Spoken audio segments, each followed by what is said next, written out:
सो atom के बारे में पढ़ते हैं। एटम ड्यूअल नेचर के बाद वाला चैप्टर को हम एटम कहते हैं, जो मॉडर्न फिजिक्स में सेकेंड टॉपिक है।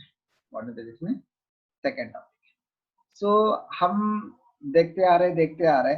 सो atom is the smallest particle in the universe. So हमें नहीं पता इसके अंदर क्या है, इसके अंदर क्या चीज है, कैसे कैसे ये ट्रैवल कर रहा है। सो अभी इसमें क्या बताया गया है कि जो भी इसके अंदर है, जितना भी एटम्स, न्यूक्लियस जो भी है, मतलब प्रोटॉन्स, इलेक्ट्रॉन्स, न्यूट्रॉन्स जो भी है, तो जैसे पहले स्पोटो इलेक्ट्रिक इफेक्ट हुआ है ना, उससे पहले जो बताया था मैंने, लिनार्ड है, हाल्बach है, हाँ जी, हर्ट्ज है, तो ये कुछ एक्सपेरिमेंट्स किया था ये लोग ने। तो उससे ये क्या पता कौन सी एक्सपेरिमेंट किया, एक जिंक प्लेट लिया, जिंक प्लेट के ऊपर जो है अल्ट्रावायलेट रेस इंसिडेंट करने के बाद something is emitting from the surface when an electromagnetic wave is incident on the metal plate, so zinc से।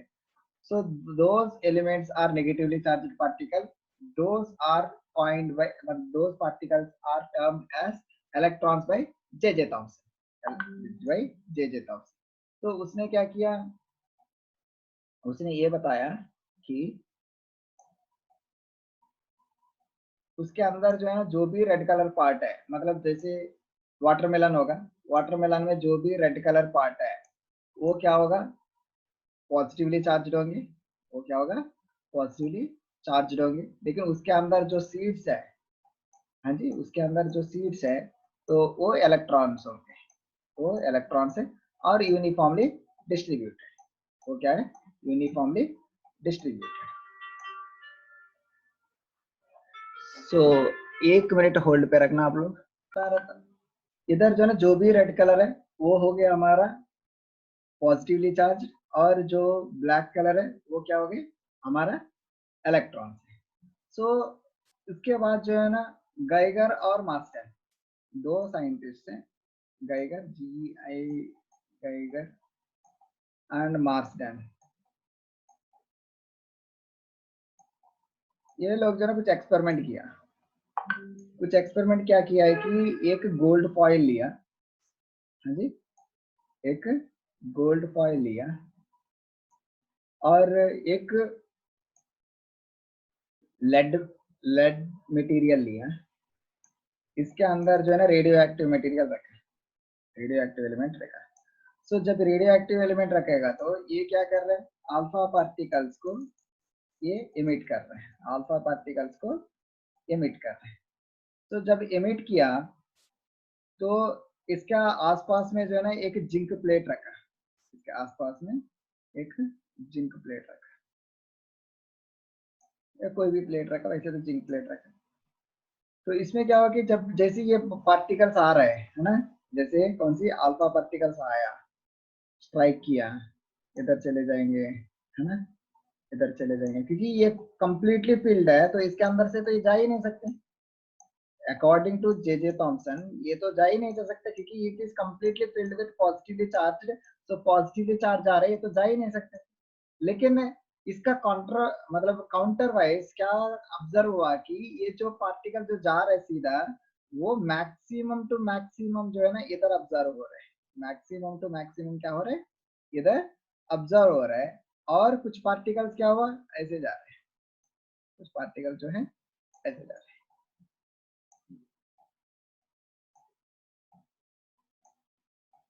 ठीक है, कुछ पार्टिकल्स ऐसे हो रहे हैं।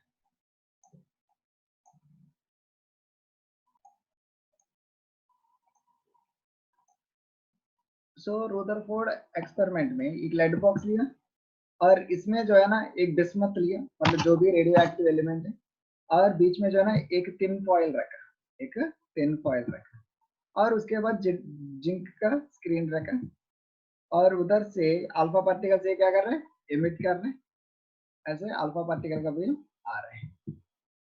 तो अब देखा जाएगा तो जैसे ये पार्टिकल्स आया वो ऐसे ऐसे अपना पाथ से डिविएट हो गए। सो इधर गोल्ड फॉइल है, मतलब गोल्ड एटम है ना, इसमें से एक एटम ने हमें कंसिडर किया, इसमें से हमने क्या किया, एक एटम ने हमने कंसिडर किया, इसमें से एक एटम हमने कंसिडर किया, वो वाला एटम लिया है। और इसमें क्या होगा, ये पॉजिटिवली चार्ज बॉडी होगी बीच में, है ना, क्योंकि इसमें से एक कंक्लूजन निकल रहा है ना अपन को, क्या निकल रहा है, तो positive charge maximum through out हो रहा है, इसका मतलब ये this atom is most spacious such that जो है ना, जो भी पॉजिटिव चार्ज है दैट इज मतलब constraint in a very small area.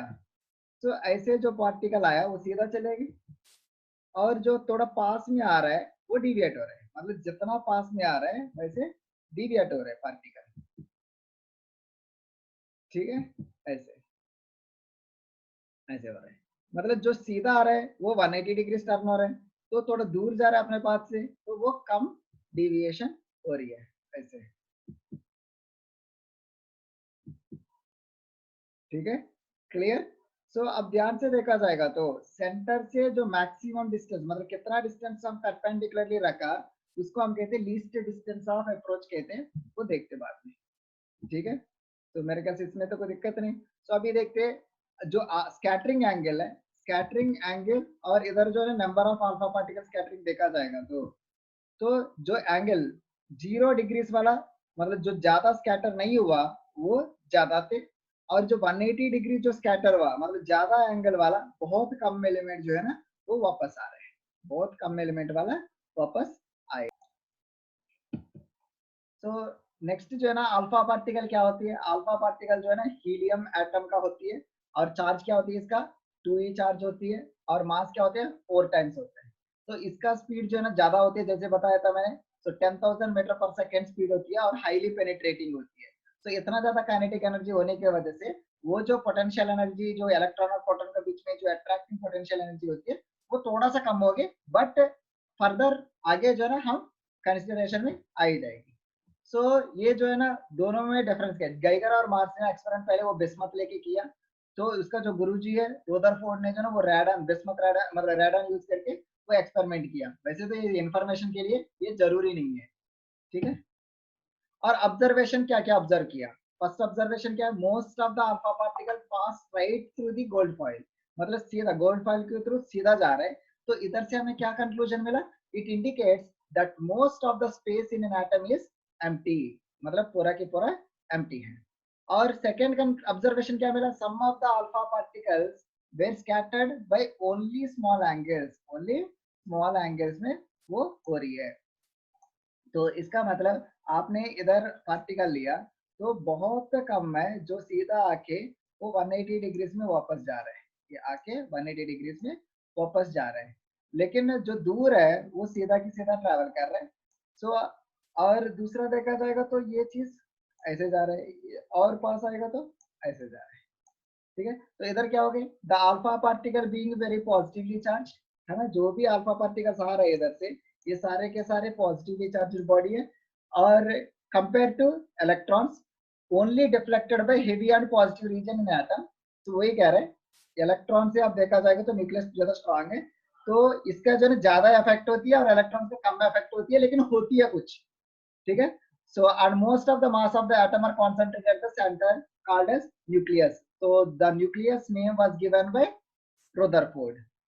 ठीक है, और इलेक्ट्रॉन का नाम किसने दिया, जे थॉमसन।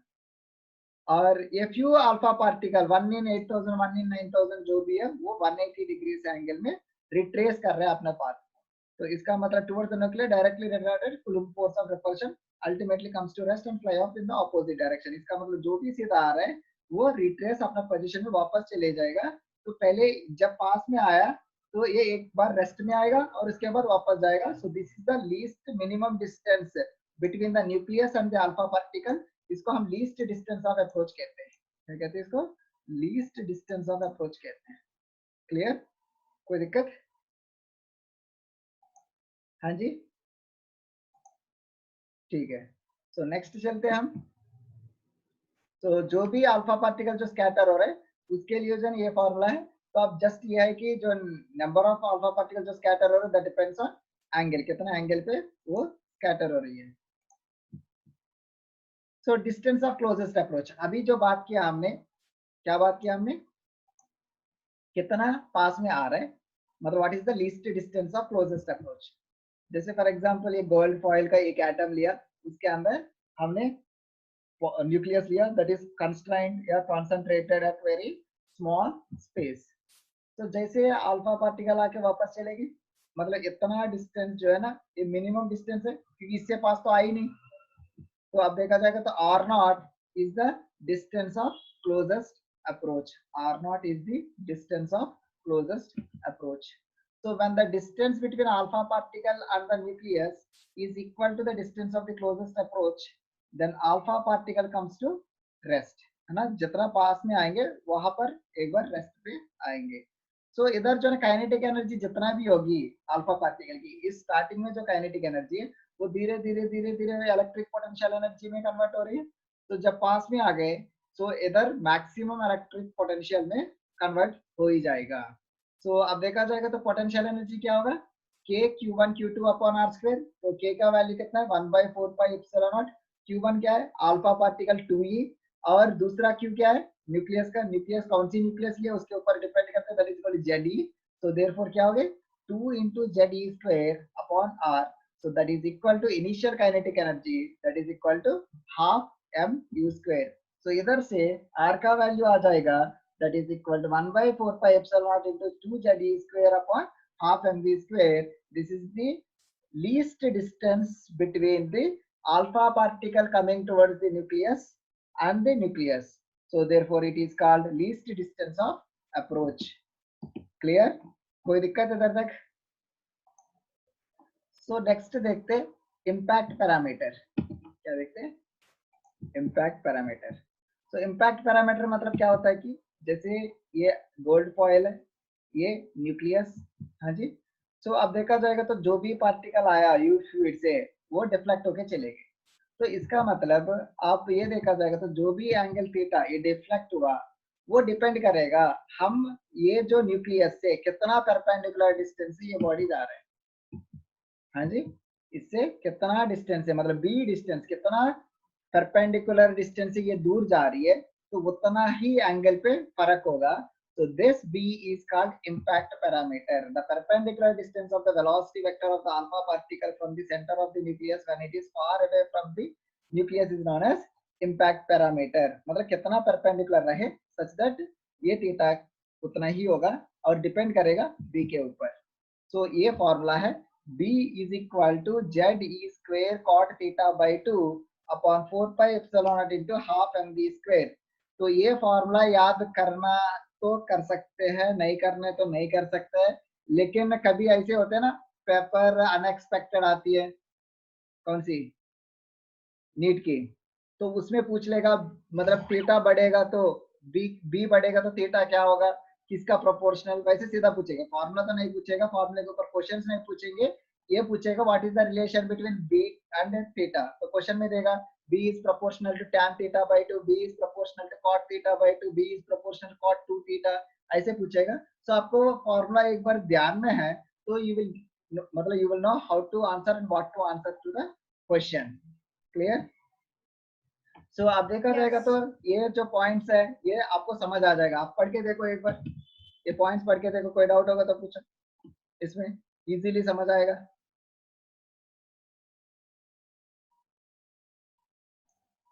थर्ड पॉइंट में इनकेस बी जीरो हो गई, बी जीरो होगा तो ये सीधा की सीधा आ रहा है, सीधा की सीधा आएगा, और ये जो है ना सीधा आएगा तो ये वापस चले जाएगा, है ना. The particle retraces its path. समझ आ गए? सो थीटा कितना हो जाएगा, ये 180 डिग्री हो ही जाएंगे, मतलब परसों. ठीक है, कल क्लास नहीं लूंगा मैं, कल कुछ काम है, तो परसों मैं बोर्स मॉडल शुरू करूंगा. Okay okay sir. ओके.